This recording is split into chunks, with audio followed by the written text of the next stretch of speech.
आंखें बंद करके इमेजिन करो कि आप एक ऐसी वीरान जगह पर फंस चुके हो जहां दूर दूर तक बड़े बड़े माउंटेन्स के अलावा कुछ भी नहीं है। ना बात करने के लिए लोग हैं, ना पीने के लिए पानी और ना ही खाने के लिए खाना है। और ऐसी सिचुएशन में आपको 127 घंटे यानी कि 6 दिन उसी जगह पर रुकना है। वो भी ऐसी सिचुएशन में जहां आप थोड़ा भी हिल नहीं सकते, क्योंकि आपके हाथ पर 370 किलो के वजन का एक पत्थर पड़ा हुआ है, जिसकी वजह से हाथ सड़ने लगा है। अब बॉस, इमेजिनेशन में ये चीज इतनी दर्दनाक है कि आप चाहोगे कि असली में ऐसा किसी के साथ ना हो, लेकिन अनफॉर्चुनेटली ये चीज अमेरिका के एरॉन राल्स्टन नाम के एक बंदे ने फेस की है।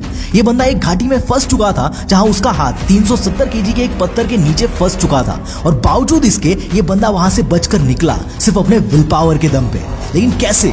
Let's start this mind blowing story. Aaron Intel company में काम कर रहा था, लेकिन 5 साल इंटेल जैसी लार्ज कॉर्पोरेशन में जॉब करके ये बंदा मेंटली बर्नआउट हो चुका था, और तब कुछ एडवेंचरस करने के लिए इस बंदे ने डिसाइड कर लिया कि उसे डेनाली, जो कि नॉर्थ अमेरिका की हाईएस्ट माउंटेन पीक है, उसे क्लाइम करना है। और 2002 में फाइनली एरॉन ने इंटेल से अपनी जॉब क्विट कर ली और ये बंदा डेनाली माउंटेन्स को एक्सप्लोर करने के लिए कोलोराडो सिटी में शिफ्ट हो गया। यहाँ पहुंचते ही एरॉन ने अपने दोस्तों के साथ मिलकर माउंटेन्स को एक्सप्लोर करना शुरू कर दिया। लेकिन 2003 में एक दिन एरॉन अपने दोस्तों के साथ रिजोल्यूशन पीक पर क्लाइम कर रहा था, तभी ये लोग एक जानलेवा एवलांच में फंस गए। बट लकीली ये लोग वहां से बच निकले। लेकिन उस दिन के बाद उसके सारे दोस्त एरॉन को छोड़कर चले गए, लेकिन ये बंदा पीछे हटने वालों में से नहीं था। इस बंदे ने ठान लिया था कि साला चाहे जो हो जाए लेकिन करना तो यही है। लेकिन वो कहता है ना कि तुम जो चाहे उखाड़ लो, पर होगा वही जो तुम्हारे किस्मत में है। और इस बंदे की किस्मत में कुछ और ही लिखा था।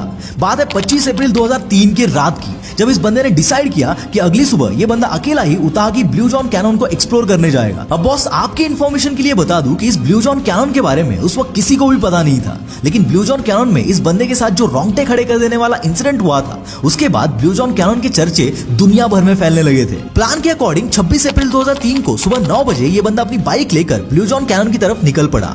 एरॉन को लगा था कि उसी दिन शाम को वो घर वापस आ जाएगा, सो अपने साथ उसने खाने के लिए 2 बरीटोस और पीने के लिए 350 ml की पानी की बोतल ली थी। अब एरॉन ब्लू जॉन कैनन के पास पहुंच गया, लेकिन उसे माउंटेन्स में जाना था, सो उसे अपनी बाइक कैनन से 9 किलोमीटर डिस्टेंस पर ही पार्क करनी पड़ी और वहां से आगे उसे पैदल जाना पड़ा। एरॉन जब ब्लू जॉन कैनन में वॉक कर रहा था, तभी उसकी नजर 98 फीट गहरी एक घाटी पर पड़ी और उसने वहां जाने का सोचा। एरॉन ने अपने रास्ते से टर्न लिया और यही टर्न उसकी लाइफ का टर्निंग पॉइंट बन गया। Aaron step by step canyon में नीचे उतर रहा था और तभी एक 370 किलो के वेट का बहुत बड़ा सा पत्थर फिसलकर एरॉन के हाथ पर गिर गया और उसका हाथ कंप्लीटली उस पत्थर के नीचे दब गया। दर्द के मारे ये बंदा चिल्ला रहा था और जोर जोर से हेल्प के लिए आवाजें लगा रहा था। लेकिन सिटी से 32 किलोमीटर दूर और सरफेस लेवल से 98 फीट नीचे से कितनी भी आवाज लगाई तो भी कोई भी बंदा हेल्प के लिए नहीं आ सकता था। कॉल करके किसी को हेल्प मांगने के लिए इस बंदे के पास फोन भी नहीं था। एक एक सेकंड कीमती था और दर्द बढ़ता जा रहा था। ऊपर से किसी को इन्फॉर्म किए बगैर ही ये बंदा यहाँ आ गया था, इसलिए उसे ढूंढते हुए यहाँ कोई आ जाएगा ये आखिरी उम्मीद भी अब बची नहीं थी। Aaron was completely helpless. इसके बाद इस बंदे ने पूरी ताकत लगाकर अपना हाथ बाहर निकालने की बहुत कोशिश की, लेकिन इतने हैवी पत्थर से हाथ निकाल पाना इम्पॉसिबल था। अब ये बंदा चिल्ला चिल्लाकर थक गया और उसने अज्यूम कर लिया कि अब उसकी डेथ कंफर्म है। तभी एरॉन को याद आया कि उसके बैग में एक टूल किट है और उसकी हेल्प से वो उस पत्थर को धीरे धीरे काट सकता है। इस बंदे ने एक हाथ से बैग से टूल किट निकाला और कंटिन्यूअसली 15 घंटों तक उस पत्थर को काटने की कोशिश की, लेकिन एक इतने छोटे टूल किट से उतने बड़े पत्थर को ब्रेक करना इम्पॉसिबल था। अब 15 घंटों के बाद एरॉन को रियलाइज हो गया कि अब उसके पास मौत के अलावा और कोई भी रास्ता नहीं बचा है। अब तक उसके पास खाना और पानी दोनों खत्म हो चुका था, इसलिए इस बंदे ने लिटरली खुद की यूरिन पीने का डिसाइड कर लिया। इवन उसने अपने एक हाथ से कैनन की वॉल पर अपनी डेट ऑफ बर्थ और presume date of death तक कार्व कर ली और अपने कैमरा में फैमिली के लिए last goodbye video record करके रख दिया। अब जैसे ही रात हो गई तो उस कैनन में बहुत ज्यादा ठंड बढ़ गई, जिसकी वजह से एरॉन की तबीयत बिगड़ते जा रही थी। 5 दिन ऐसे ही दर्द में बीत गए। एरॉन ठंड के मारे कांप रहा था, तो ठंड से अपने माइंड को डाइवर्ट करने के लिए एरॉन इमेजिन करने लगा कि वो अपने फ्यूचर में होने वाले बच्चे के साथ खेल रहा है और उसका एक हाथ टूटा हुआ है। और तब उसने एक काफी खतरनाक डिसीजन लिया। इतने दिन तक ब्लड फ्लो रुकने की वजह से एरॉन का हाथ अब सड़ने लगा था, लेकिन इस बंदे ने डिसाइड कर लिया कि वो अपना फंसा हुआ हाथ काट देगा।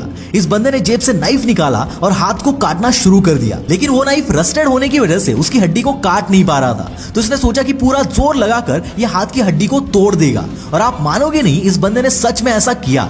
एरॉन ने लिटरली हाथ की हड्डियां तोड़ दी और हाथ काट दिया और वहां से फ्री हो गया। फ्री होने के तुरंत बाद ये अपने टूटे हाथ को लेकर 65 फीट नीचे उतरा, उस घाटी से बाहर निकला और 10 किलोमीटर तक पैदल चल पड़ा। तभी वहां एक फैमिली वैकेशन पर आए हुए थे और उन्होंने एरॉन को देख लिया और पुलिस को इन्फॉर्म किया और फाइनली एरॉन को वहां से बचा लिया गया। अब हाथ टूटने के बाद आप सोचोगे कि एरॉन की लाइफ नॉर्मल नहीं रही होगी। यस, यू आर राइट, इसकी लाइफ नॉर्मल नहीं बल्कि काफी सुधर गई है, क्योंकि बॉस एक वक्त पे खुद डिमोटिवेटेड रहने वाला ये आदमी आज एक मोटिवेशनल स्पीकर, मैकेनिकल इंजीनियर और माउंटेनियर है, जो अपनी इंस्पायरिंग कहानियों से लाखों लोगों को मोटिवेट करता है। एंड इवन इस बंदे के इस इंसिडेंट पे हॉलीवुड ने 127 आवर्स नाम की एक मूवी भी बनाई है।